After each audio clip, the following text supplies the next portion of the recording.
जय हिंद बच्चों। इस समय हम लोग महामना इंस्टीट्यूट के यूट्यूब चैनल से जुड़े हुए हैं और इस चैनल में आपका मैं स्वागत करता हूं।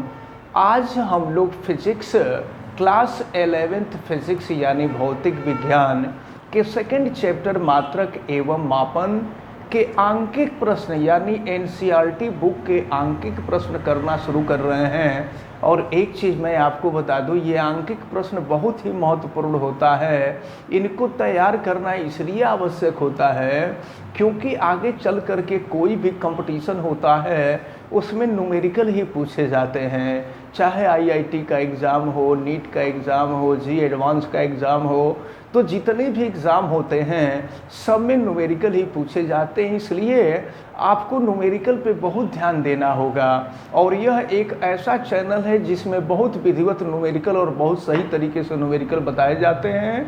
तो इस चैनल से लगातार जुड़े रहें और मन लगा करके पढ़ें, अच्छी तरह से अपनी तैयारी करें। अब न्यूमेरिकल हम बताना शुरू करें इसके पहले मैं आपको बता दूं कि अगर आप चैनल पे नए हैं तो चैनल को सब्सक्राइब कर लीजिए। चैनल सब्सक्राइब करने के लिए यूट्यूब पे महामना इंस्टीट्यूट सर्च कीजिए और फिर रेड कलर के सब्सक्राइब वाले बटन को क्लिक कर दीजिए। अगर किसी प्रकार की कोई दिक्कत समझ में आती है तो आप हमें कमेंट करके बतावें भी। बेल आइकन को भी प्रेस कीजिए। वीडियो को मैक्सिमम स्टूडेंट तक शेयर कीजिए ताकि मैक्सिमम स्टूडेंट इसका बेनिफिट ले सकें। और हाँ, वीडियो को तो आप लाइक करेंगे ही। तो चलिए हम शुरू करते हैं क्वेश्चन नंबर 1।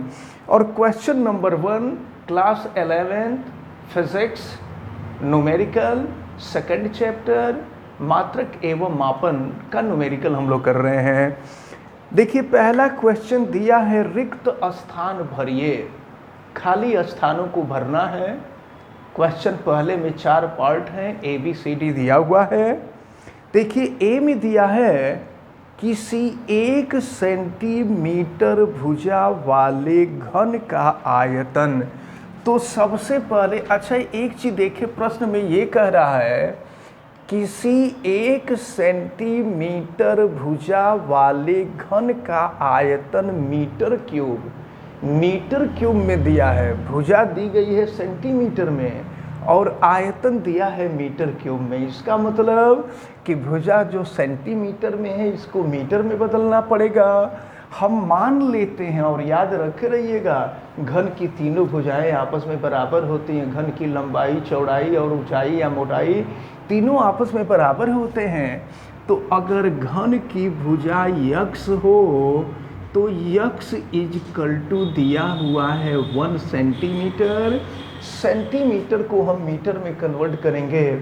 सेंटीमीटर को मीटर में कन्वर्ट करने के लिए आपको पता है कि 1 मीटर बराबर 100 सेंटीमीटर होता है। तो 100 से भाग दे देंगे। 100 का मतलब 10 का घात 2 होता है और 10 का घात 2 ऊपर ले जाएंगे तो 10 का घात ऋण 2 हो जाएगा। यानी ये हो जाएगा 1 × 10⁻⁻² मीटर। तो ये घन की भुजा हो गई मीटर में और घन का आयतन आपसे पूछ रहा था। तो जानते हैं आयतन बराबर होता है भुजा का क्यूब। घन का आयतन बराबर भुजा का क्यूब। और यहाँ भुजा है 1 × 10⁻⁻²। तो 1 लिखने का कोई बहुत विशेष मतलब नहीं है। ये हो जाएगा 10⁻⁻² का क्यूब। तो 10⁻⁻² का क्यूब करेंगे तो आपको पता है कि घात का घात होता है तो इसका गुणा हो जाता है। ये हो जाएगा आपका 10⁻⁻6 मीटर क्यूब। यानी ये जो खाली स्थान है इस खाली स्थान पर 10⁻⁻6 मीटर क्यूब के बराबर होगा। तो पहले क्वेश्चन का आंसर निकल चुका है कि किसी 1 सेंटीमीटर भुजा वाले घन का आयतन 10⁻⁻6 मीटर क्यूब के बराबर होता है। अब इसके बाद हम इसका बी पार्ट देखें कि क्या दिया है। किसी 2 सेंटीमीटर त्रिज्या और 10 सेंटीमीटर ऊंचाई वाला बेलन। ज़रा देखिए, बेलन जो होता है, बेलन के बारे में आप क्लास हाई स्कूल में पढ़े हैं। बेलन ऐसा ही होता है ये बेलन की ऊंचाई होती है और ये आधार की त्रिज्या होती है। तो अगर बेलन का संपूर्ण पृष्ठ क्षेत्रफल निकालना हो तो संपूर्ण पृष्ठ क्षेत्रफल को अगर हम यश से प्रदर्शित करें, यश का मतलब होता है सरफेस एरिया। अगर हम यश से प्रदर्शित करें तो ज़रा देखिए इसका कितना सरफेस एरिया होता है। तो देखो ये जो वक्र पृष्ठ होता है, वक्र पृष्ठ होता है 2πr/h, और अगर नीचे वाले पृष्ठ का क्षेत्रफल देखें तो नीचे वाला पृष्ठ वृत्ताकार होता है, वृत्त का क्षेत्रफल πr², ऊपर वाला भी πr², तो π² + πr², ये हो जाएगा 2πr²। अब अगर आप चाहें तो इसमें से कॉमन ले सकते हैं, और कॉमन ले लीजिए 2πr, तो ये हो जाएगा आपका h + r। ये तो हमने फार्मूला लिखा है, अब हम लोग को क्वेश्चन सॉल्व करना है। तो याद रखे रहिए किसी 2 सेंटीमीटर त्रिज्या दी गई है 2 सेंटीमीटर, और याद रखे रहिए जो आंसर पूछ रहा है यह मिलीमीटर स्क्वायर में पूछ रहा है। इसका मतलब सेंटीमीटर को मिलीमीटर बदलना होगा, और आपको पता है कि 1 सेंटीमीटर बराबर 10 मिलीमीटर होता है। तो सेंटीमीटर को मिलीमीटर में बदलने के लिए 10 से गुणा कर देते हैं, 10 से मल्टीप्लाई कर देते हैं, और 10 से मल्टीप्लाई करेंगे तो ये हो जाएगा 20 मिलीमीटर। ये त्रिज्या निकल गई। और फिर इसकी ऊंचाई भी दी गई है, इसकी ऊंचाई 10 सेंटीमीटर दी गई है। तो ऊंचाई 10 सेंटीमीटर है। देखें 10 सेंटीमीटर, सेंटीमीटर को अगर हम मीटर में बदलें तो वही काम करेंगे, यहाँ 10 से गुणा कर देंगे, तो 10 से गुणा कर देंगे तो ये हो जाएगा 100 मिलीमीटर। अब ज़रा ध्यानपूर्वक देखें, अब हम लोगों को सॉल्व करना है। तो ये s = देखिए 2π की वैल्यू होती है 3.14, और r की वैल्यू 20 हो गया, और h + r, h की वैल्यू है 100 और r की वैल्यू है 20। सॉल्व करते हैं इसको, तो ये हो जाएगा s = ज़रा देखिए कि अगर 3.14 में 2 से गुणा कर देंगे तो 6.28 हो जाएगा। ये हो गया आपका 6.28, और गुणे हो जाएगा 20, और 100 में 20 जोड़ देंगे तो 120 हो जाएगा। अब देखिए एक काम करते हैं, देखिए 1 0 यहाँ से हटाते हैं, 1 0 यहाँ से हटाते हैं, तो 1 0 यहाँ से हटा और 1 0 यहाँ से हटा तो 10 का घात 2 हो जाएगा, और फिर इसमें हम 2 से गुणा कर देते हैं तो ये हो जाएगा 12.56, और फिर हो जाएगा 12, और गुणे हो जाएगा 10 का घात 2। अब हम लोगों को गुणा करना होगा, तो 12.56 में देखिए 12.56 में आप 12 से गुणा कर दीजिए। तो जब 12 से गुणा करेंगे तो ये जो है आपका लगभग, आप करके देखिएगा, ठीक ना, ये लगभग मैं लिख रहा हूँ, अंदाज पे लिख रहा हूँ, 150.76 गुणे 10 का घात 2 मिलीमीटर स्क्वायर हो जाएगा। लेकिन आपको पता है कि विज्ञान की भाषा में दशमलव के पहले एक अंक रखा जाता है, तो दशमलव के पहले एक अंक यानी दशमलव को फिर यहाँ लाना होगा, और दशमलव को यहाँ लाने के लिए इसमें 100 से गुणा और 100 से भाग करना होगा। अगर हम यहाँ 100 से भाग दे दें तो 1.5072, देखिए 100 से भाग कर दिए और 100 से गुणा कर देंगे, तो 100 से गुणा माने 10 का घात 2 से गुणा, 100 का मतलब 10 का घात 2 होता है, 10 का पावर 2 होता है, तो 10 का पावर 2 पहले से मौजूद है, और 10 का पावर 2 हो जाएगा तो 10 का पावर 4 हो जाएगा, और ये हो जाएगा इतना मिलीमीटर स्क्वायर। अब ज़रा ध्यानपूर्वक देखें ये जो अब इसको अगर सही तरीके से हम लिखना चाहें तो सही तरीके से लिखने के लिए देखिए, दशमलव के बाद जो चौथा अंक है ये 5 से कम है, तो 5 से कम होता है तो ये 1.5072 है। तो अब ये संख्या 5 से कम है तो इसलिए हम इसको छोड़ देंगे क्योंकि ये संख्या बहुत ही छोटी हो जाएगी।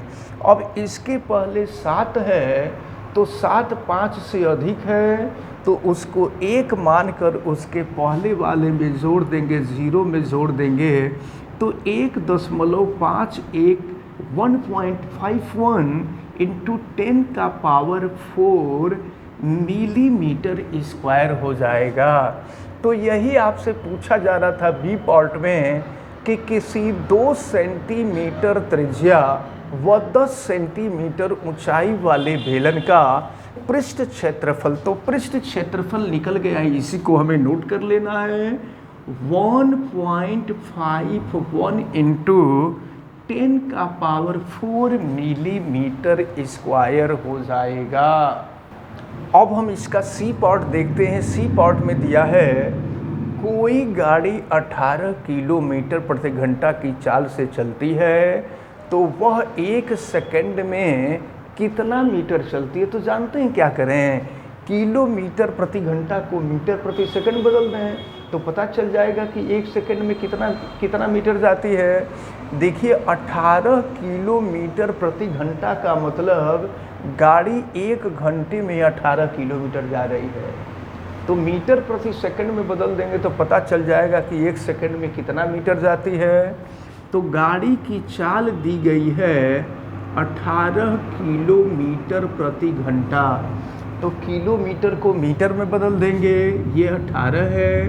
किलोमीटर को मीटर में बदलने के लिए 1 किलोमीटर बराबर 1000 मीटर होता है और बटा में घंटा है, घंटा को सेकंड बदल दीजिए तो 1 घंटा बराबर 60 मिनट और 1 मिनट बराबर 60 सेकंड, यानी 60 गुणे 60 से गुणा हो जाएगा।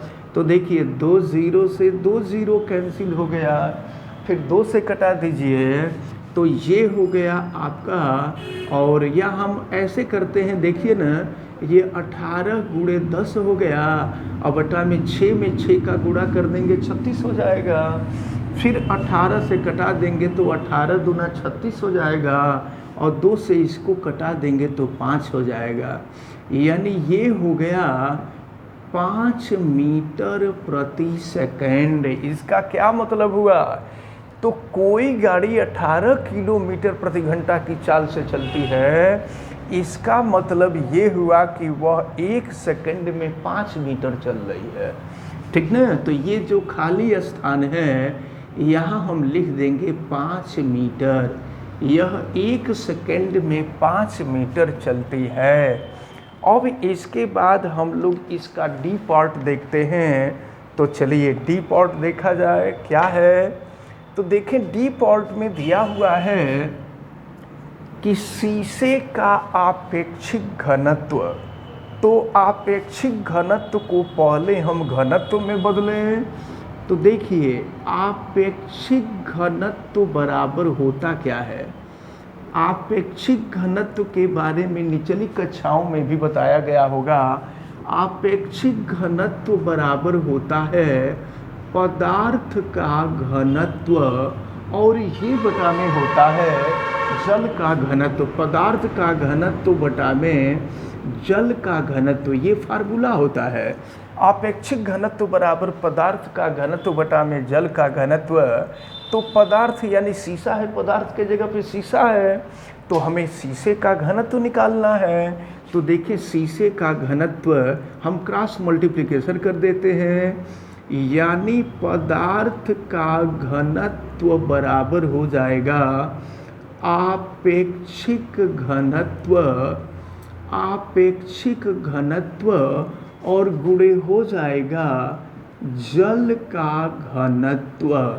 तो चले देखें, आपेक्षिक घनत्व तो आपको दिया हुआ है और आपेक्षिक घनत्व है 11.3 और जल का घनत्व जानते हैं जल का घनत्व अगर ग्राम प्रति घन सेंटीमीटर में देखें तो जल का घनत्व 1 ग्राम प्रति घन सेंटीमीटर होता है। जल का घनत्व 1 ग्राम प्रति घन सेंटीमीटर होता है, यानी मल्टीप्लाई कर देंगे तो ये 11.3 ये ग्राम प्रति घन सेंटीमीटर हो जाएगा। तो पदार्थ का घनत्व देखिए यहाँ पर ग्राम प्रति घन सेंटीमीटर क्यूब में दिया हुआ था, तो ये वैल्यू जो होगी ये 11.3 ग्राम प्रति घन सेंटीमीटर में होगा। और फिर इसको किलोग्राम प्रति घन मीटर में बदलना है। तो जानते हैं एक जल का घनत्व अगर किलोग्राम प्रति घन मीटर में लिखें तो जल का घनत्व 1000 किलोग्राम प्रति घन मीटर होता है। ये आपको याद रखना होगा कि अगर ग्राम प्रति घन सेंटीमीटर में हो तो जल का घनत्व 1 ग्राम प्रति घन सेंटीमीटर में होता है। हम यहाँ लिख देते हैं जल का घनत्व ये बराबर होता है 1 ग्राम प्रति घन सेंटीमीटर, और अगर इसी को किलोग्राम प्रति घन मीटर में बदलें तो ये होता है 1000 किलोग्राम प्रति घन मीटर। तो याद रखे रहिएगा ये जल का घनत्व है, ये दोनों अलग अलग मात्रक में इसकी वैल्यू है। तो अब हम रख देते हैं, अब हम किलोग्राम प्रति घन मीटर में निकालते हैं तो ये 11.3 गुणे हो जाएगा 1000। तो अब हम क्या करेंगे, अब 1000 का इसमें गुणा करें। लेकिन एक बात आप ध्यान से समझिए, विज्ञान की भाषा में दशमलव के पहले एक अंक रखा जाता है। तो दशमलव के पहले एक अंक रखने के लिए इसमें 10 से भाग और 10 से गुणा कर देंगे।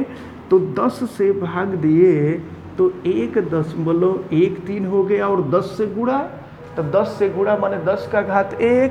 तो ये देखो 1000 ही है, 1000 का मतलब 10 का घात 3 1 है तो 10 का घात 4 हो जाएगा। ये हो गया 10 का पावर 4 किलोग्राम पर मीटर क्यूब। तो चलिए यहाँ पर हम रख देते हैं ये 1.13 गुणे 10 का घात 4 किलोग्राम प्रति घन मीटर होगा। और इस प्रकार देखिए ये पहला जो क्वेश्चन था काफ़ी आसान भी था लेकिन महत्वपूर्ण भी था। तो हमें उम्मीद है कि ये पहला क्वेश्चन आपको बहुत अच्छी तरह से समझ में आया होगा। अब दूसरे तीसरे क्वेश्चन को हम लोग नेक्स्ट वीडियो में देखेंगे। और हमें उम्मीद है कि आज जितनी भी चीज़ें आपको बताई गई हैं सब आपको समझ में आई होंगी। आप वीडियो को लाइक ज़रूर कीजिएगा, इस वीडियो को मैक्सिमम स्टूडेंट तक शेयर कीजिएगा ताकि मैक्सिमम स्टूडेंट इसको अच्छी तरह से समझ सकें। और इस वीडियो को मैक्सिमम स्टूडेंट तक आप शेयर भी कीजिएगा ताकि मैक्सिमम स्टूडेंट इसका बेनिफिट ले सकें। और बेल आइकन को भी प्रेस कीजिएगा ताकि प्रतिदिन पढ़ने वाले वीडियो की सूचना आप तक पहुंचती रहे। और अगर किसी प्रकार की कोई दिक्कत समझ में आती है तो आप हमें कमेंट करके बताइएगा। आप सभी लोगों का बहुत बहुत धन्यवाद। जय हिंद।